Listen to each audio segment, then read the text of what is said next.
Good morning everyone! So, marketing na ako. So, ito yung unang product ko. So, ito yung pattern niya. Ganyan. Light blue, tas may black, tas may white. So, para siyang Aztec style. So, ganyan yung product ko. Tas para siyang, yung mga lines siya. Tapos, para siyang, parang, ganito yung style niya. Tas, long sleeves ito. Parang Aztec na tribal yung design niya, pero light blue siya. Pero modern yung itsura niya kasi.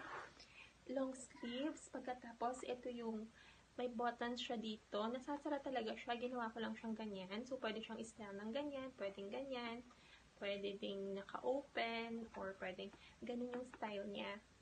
Pagkatapos, ito naman yung long sleeve style siya. So, ayan, ikot natin.